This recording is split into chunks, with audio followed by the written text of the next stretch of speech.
Isang top designer na 8 taon ko ng katrabaho. Milyon-milyon ang ibinubuhos ko sa kanya taon-taon. Hindi na kailangan ng maraming paliwanag. Pero ngayong tapos na ang inspection sa proyektong Villa na nagkakahalaga ng 8 milyon. Sa isang sulok ng study room, may nakita akong mumurahing saksakan na nagkakahalaga lang ng ilang piso. Sa pwestong iyon, nakalagay ng malinaw sa mga blueprint. Smart panel na galing Alemanya, nagkakahalaga ng 1,280 bawat isa. Lumuhad ako at sinuri ito gamit ang aking kuko. Ang plastic na takip ay maluwag at yuyug-yug-yug. Hindi man lang maayos ang pagkakakabit. Ang logo sa labas ay tabingi pa. Isang tingin ko lang, alam ko nang galing ito sa wholesale market sa Ibu. Yung mga gamit na ₱9 lang, libre pa ang shipping. Sonia, kausap niya ang assistant ko tungkol sa dagdag na budget para sa bagong proyekto. Pagkarinig ng tawag, lumapit siya ng mabilis, tunog ng takong ang umaalingaw. Nakapaskil sa mukha niya ang pamilyar na profesional na ngiti. Gino, may problema po ba? May mali ba rito? Itinuro ko ang saksakan sa dingding. Hindi siya nagsalita, sumulyap lang siya ng bahagya, nanigas ang ngiti sa kanyang mukha. Mga ilang segundo lang ang lumipas. Sonia, mukhang nagkamali yata ang warehouse sa pagpapadala nito. Nabanggit ko na ito noong nakaraang linggo nang i-check natin ang listahan. Namutla si Sonia. Pero hindi dahil sa saksakan, kundi dahil ang intern ay nagsalita sa harap ng kliyente. Lumingon siya at tiningnan ng batang intern. Pamilyar na pamilyar ako sa tingin iyon. Iyon ang tingin ng isang nakakataas. Ang malamig na titig kapag napahiya ka sa harap ng maraming tao. Gaano ka nakatagal dito? Natigilan ng intern sa tanong na iyon. Nanginginig ang kanyang mga labi, hindi alam ang isasagot. Gino, saksakan lang naman ito. Hindi nyo naman siguro papansinin ang maliit na halagang ito, di ba po?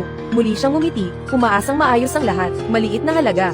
Tinitigil ko siya ng mga 3 segundo. Sonia, alam mo ba kung magkano ang budget para sa mga electrical fixtures sa proyektong ito?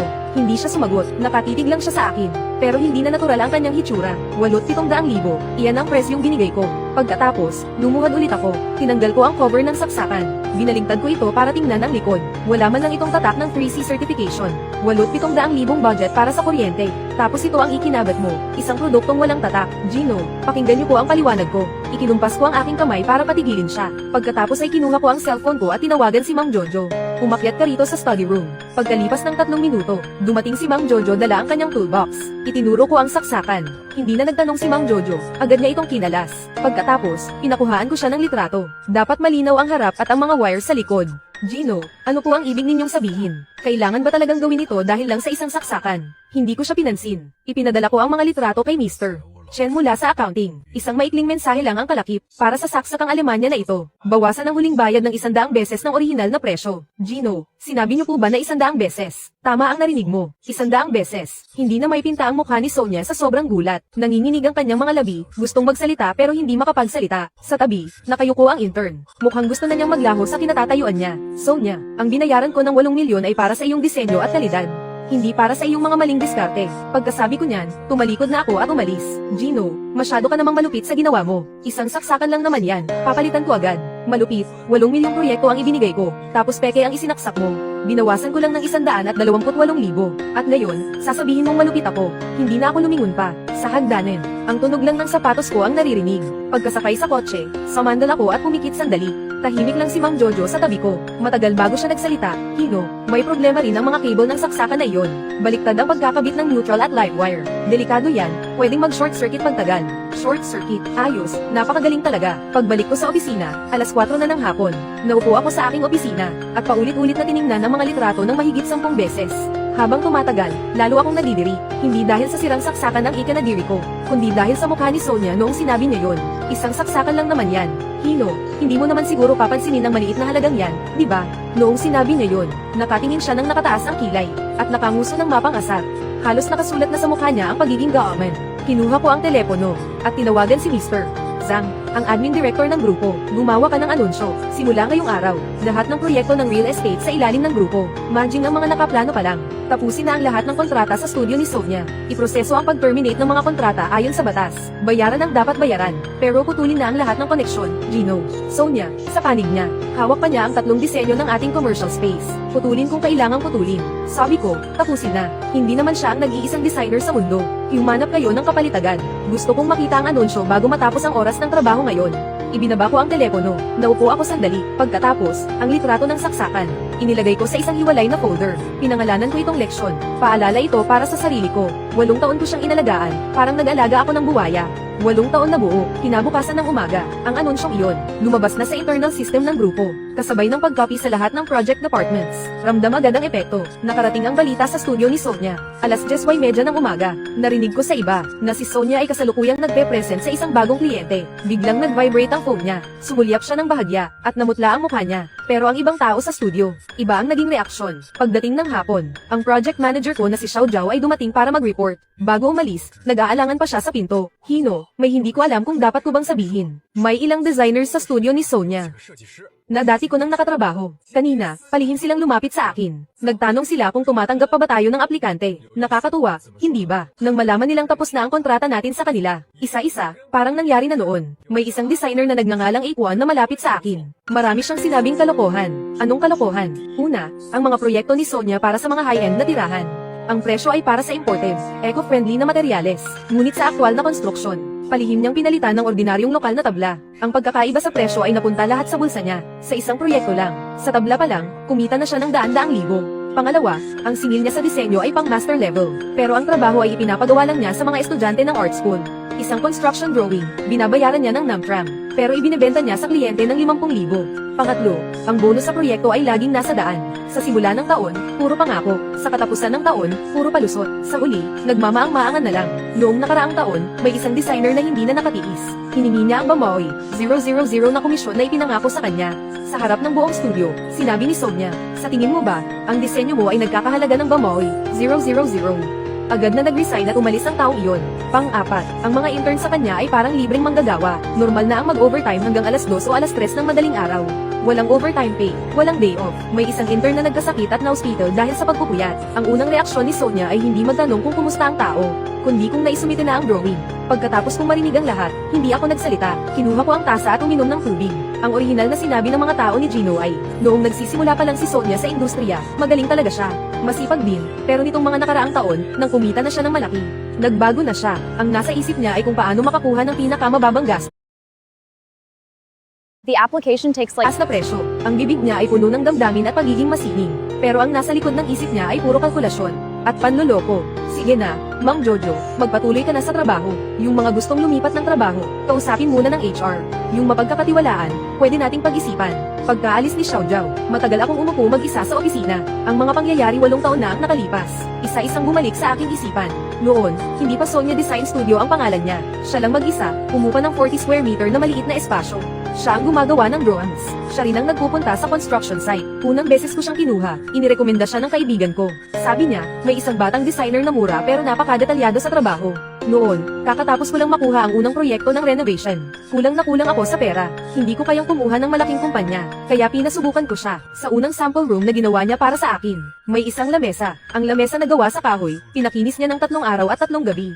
Ang mga gilid ay bilog lahat, gawa sa kamay. Kapag hinawakan mo, kasing kinis ng balat ng sanggol. Tinanong ko siya, kailangan ba talagang ganoon? Ngumiti siya at sinabi, Gino, ang magagandang bagay ay dapat maramdaman ng kamay. Kung gagamitin mo ang lamesa ng 10 taon, araw-araw na hinahawakan, at komportable ka pa rin. Iyon ang tunay na disenyo. Dahil lang sa sinabi niyang iyon, ibinigay ko sa kanya ang lahat ng soft furnishing projects ko. Unang taon, 2 proyekto. Pangalawang taon, 5. Pangatlong taon, ang studio niya ay lumipat mula 40 square meters patungong 400 square meters. Mula sa pagiging mag-isa, naging isang koponan. Ako mismo ang nagpalaki sa kanya. Ngayon, pag-iisipan ko, kailan nga ba siya nagsimulang magbago? Ika-4 na taon na yata ito. Noong taong iyon, bumili siya ng Porsche. Noong nilibre niya ako, doon siya unang nagtaas ng presyo. At hindi lang basta konti, doble agad. Sabi niya, Gino, may brand premium na ako ngayon. Brand premium. Brand premium. Noon, naisip ko na bago ang konsepto niya. Natutuwa pa nga ako para sa kanya. Akala ko ay nagtagumpay na ang batang ito. Ngayon ko lang naintindihan. Ang tinatawag nilang brand premium ay magandang tawag lang para sa panloloko sa mga suki. Tumayo ako at lumapit sa bintana. Pinagmamasdan ng trapiko sa ibaba, ang puso ng tao. Kapag nalasing sa pera, ay parang masa ng tinapay na pinaalsa. Tingnan mo, malaki at maputi, pero pagkagat mo, hangin lang pala ang laman. Pagkalipas ng 1 linggo, nagkaroon ng quarterly meeting sa industriya. Puro mga pamilyar na mukha sa real estate ang naroon. Habang nagkakape, may lumapit sa akin na may dalang kape at nakangiting nagtanong, Gino, balita ko ay tinanggal mo na si Sonia. Ang bilis naman pumalat ng balita, maliit lang ang mundong ito. Kahit umutot ka, amoy hanggang kabilang gusali. Gino, makinig ka, tama ang ginawa mong desisyon. Noong nakaraang taon, pinagawa ko sa kanya ang clubhouse ng proyektong Riverside. Hulaan mo kung ano. Sa quotation, nakalagay ay Italian handmade tiles. Pero ang ikinabit niya, nagpa-check ako sa eksperto. Galing lang sa Fusion, 40 piso ang diferensya bawat piraso. Mahigit 2,000 piraso ang ginamit sa buong proyekto. Compute mo na lang. Wala akong panahon para makipagtalo. Nagkakape lang ako, at may modus siya ngayon. Kailangang mahigit 60% ang down payment. Pagkapera, magsisimula na siyang magpatagal. Pag inip na inip ka na, mapipilitan kang magbaba ng standard. Doon na siya papasok. Papalitan niya ang magandang materyales ng mumurahin.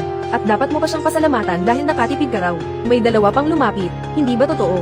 Noong turnover ng proyekto ko, napansin ko na ang texture ng feature wall ay malayo sa design plan. Nang kumprontahin ko siya, sabi niya, ang natural na materyales ay hindi magkakapareho. Natural beauty raw iyon. Natural beauty, na kaya pa niyang sabihin yon. Matapos hamupa ang tawanan, isang kaibigan mula sa media ang lumapit sa akin ng palihim.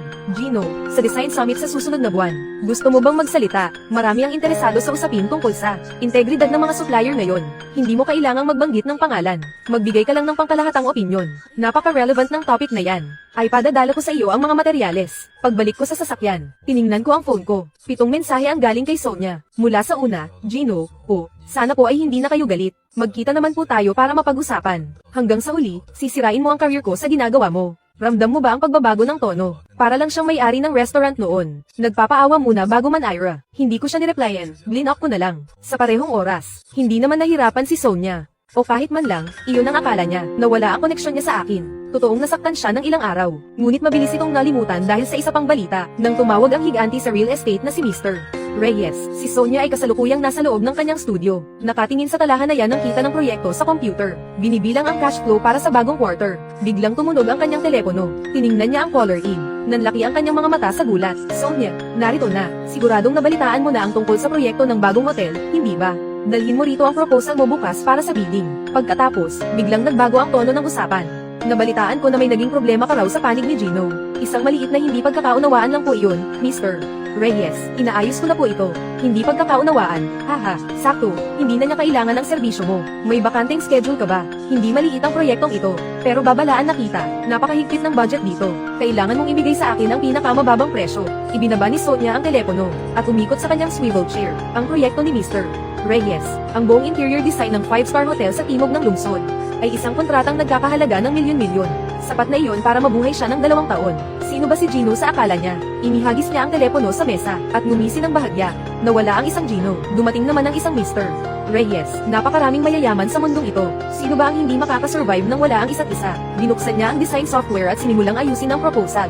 Sa isip niya, nagkakalkula na siya. Anong mga materyales ang pwedeng ipalit? Anong mga proseso ang pwedeng i-outsource? Gusto ni Mr.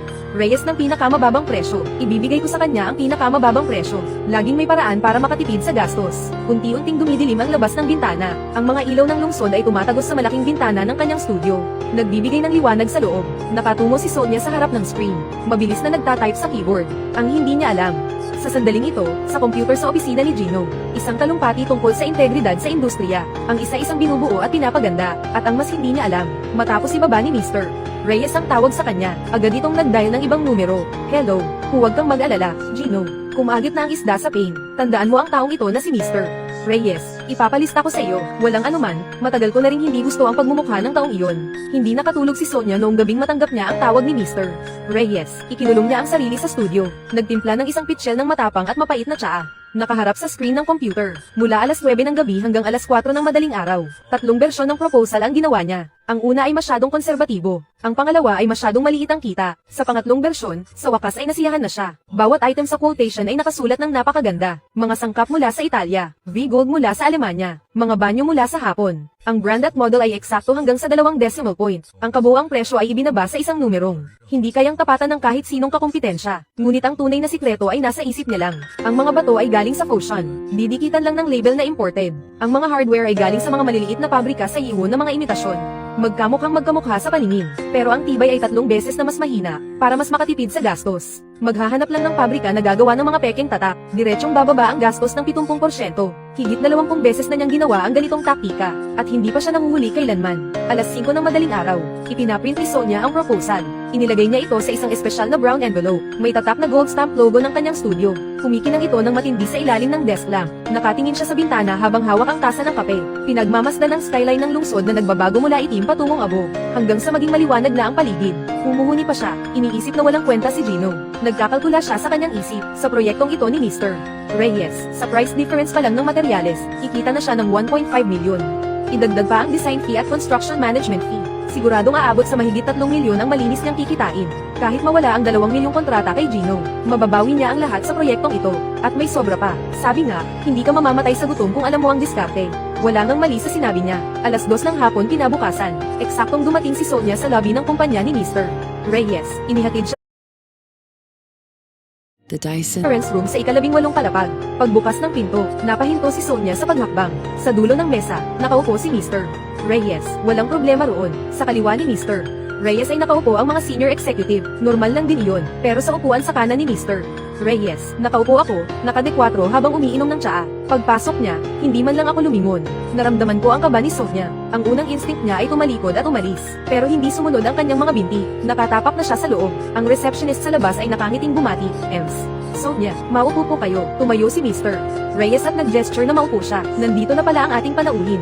Maupo ka. Kakatapos lang naming mag-usap ni Gino tungkol sa ilang bagay. Sabay-sabay nating pakinggan ang iyong proposal. Bahagyang pinagpawisan ang mga kamay ni Sonia habang hawak ang envelope. Pinilit niyang ngumiti. Hinailan niya ang upuan at naupo. Inilagay niya ang proposal sa gitna ng mesa. Mr. Reyes, 3 bersyon ang ginawa ko para sa proposal. Pinili ko ang may pinakamagandang value for money. Nasa loob ang listahan ng lahat ng materyales, pati ang mga brand at model, at ang timeline ng construction. Tiningnan ito ni Mr. Reyes nang hindi nagmamadali. Humigop muna siya ng tsaa. Pagkatapos, itinulak niya ang proposal sa gilid. Itinulak niya ito sa harap ko. Gino, ikaw ang eksperto rito. Ikaw muna ang tumingin. Ibinaba ko ang tasa ng tsaa at binuksan ang unang pahina ng proposal. Sa loob ng conference room, tahimik na tahimik, tanging ang ugong lang ng aircon ang naririnig. Nakatingin si Sonia sa mga daliri ko habang naglilipat ng pahina. Sa bawat pahinang binubuklat ko, lalong lumulubog ang kanyang loob. Hindi niya alam kung ano ang hinahanap ko, pero alam niyang hindi kakayanin ng quotation na iyon ang masusing pagsusuri. Dahil kapag kinuha ko ang calculator at manultiply ang presyo ng materyales sa area, at ikinumpara ito sa market price, lalabas ang lahat ng kanyang pandaraya na parang butas ng salon. Mga 5 minuto akong nagbasa, isinara ko ang proposal. Hindi ko tiningnan si Sonia, lumingon ako kay Mr. Reyes at sinabing, Reyes, dole ko ang dokumentong kailangan natin. Tumango si Mr. Reyes, kinuha ko mula sa aking briefcase ang isang dokumentong A4. Nakabind ito ng maayos. 3 beses itong mas makapal kaysa sa proposal ni Sonia. Sa cover, nakasulat ang 4 na salita, pagsusuri ng gastos. Inilapag ko ang dokumento sa mesa, at binuksan ang unang pahina. Nagsalita siya ng mahina. Dahan-dahan ang pagsasalita, pero bawat salita ay parang pako na bumaon sa mesa. Sa proposal ni Sonia, ang presyo ng Carrara Marble mula Italia ay nakalista sa 480 kada metro. Ang totoong presyo sa merkado, pati buwis, ay nasa 1,200. Ano ang mabibili mo sa ganyang halaga? Mga peking tiles lang mula sa Foshan. Binuklat ko ang ikalawang pahina. Smart toilet na galing daw sa Hapon. Ang presyo sa proposal ay 3,800. Ang opisyal na presyo ng wholesale ay 6,500. Sa presyong iyan, sa online shop, ang mabibili mo lang ay mga rebranded na gamit mula sa Wenzhou. Kahit ang tangke ng tubig ay gawa sa recycled plastic, ang set ng gripo na galing Alemanya, nakalista sa 220. Ang Hansgrohe ay walang produktong nagkakahalaga ng ganyan. Ang pinakamurang retail price ay 480. Ano ang mabibili mo? Isang peking gripo na may tatak lang ng Hansgrohe. 6 na buwan pa lang, maluwag na. 1 taon, sira na. Binuklat ko ang bawat pahina. Binasa ko ang bawat item. Mula sa plaster ng kisame, hanggang sa wood veneer ng baseboard. Mula sa kapal ng tanso ng mga cable, hanggang sa antas ng box sa pintura. Sobrang detalyado, nakakakilabot. Nakaupo si Sonia sa tapat ko. Unti-unting nawawala ang kulay ng mukha niya. Gusto niyang sumabat. 2 beses siyang nagbukas ng bibig. Pero natabunan lang ng tunog ng pagbuklat ko ng papel. Ang mga opisyal sa kaliwa ni Mr. Reyes, isa-isang nakayuko, tinitignan ang sarili nilang kopya. May 2 tao na ang nagsisimulang magbulungan. Isinara ko ang dokumento. Sa wakas, tinignan ko si Sonia. Sonia, kung mananalo ang proposal mo, Mr. Reyes, itong 5-star hotel na ito, sa loob ng 3 taon, tiyak na may mangyayaring sakuna. Hollow na materyales, natatanggal na mga kabit, overload na kuryente, ano man ang pumutok, siguradong headline sa balita. Gino, pinipilipit mo ang mga sinabi ko. Ang presyo ko ay base sa bentahe ng channel at bultuhang pagbili. Resulta ito ng mga discount sa procurement. Hindi patas na ikumpara ito sa retail price. Itinulak ko ang dokumento sa harap niya. Patas, huwag mo akong biruin. Bawat presyo riyan ay may pinagmulan. May screenshot ako ng quotation ng supplier. May data ako ng import mula sa customs. May listahan ako ng opisyal na presyo ng brand. Kung sa tingin mo ay hindi patas, tumawag ka ngayon sa supplier mo at itanong mo. Sa harap nating lahat, kung mayroon ba talagang Carrara Marble na nagkakahalaga ng 480, hindi gumalaw si Sonia. Syempre, hindi niya tatawagan ang numerong iyon, dahil wala naman talaga siyang supplier sa Italia. Ang source niya ay ang Ceramic City sa Foshan, yung tindahan sa kanto ng ikalawang palapag. Ang may-ari ay si Mr. Chen. Dalubhasa sa paggawa ng mga peking tatak, tumahimik ang meeting room ng mga 10 segundo. Ang 10 segundong iyon ay sapat na para balikan ni Sonia ang lahat ng mga katangahan niya sa buhay. Sonia, 30 taon na akong nasa negosyo. Wala na akong hindi nakitang quotation. Maganda ang proposal mo. Totoo yan. Sayang lang, may kasama akong eksperto ngayon. Ang presyo mo ay kulang pa pambili ng semento. Akala mo ba ay maloloko mo ako gamit ang papel lang? Ilang opisyal ang lumabas ng hotel. May isang hindi napigilan ang tumawa.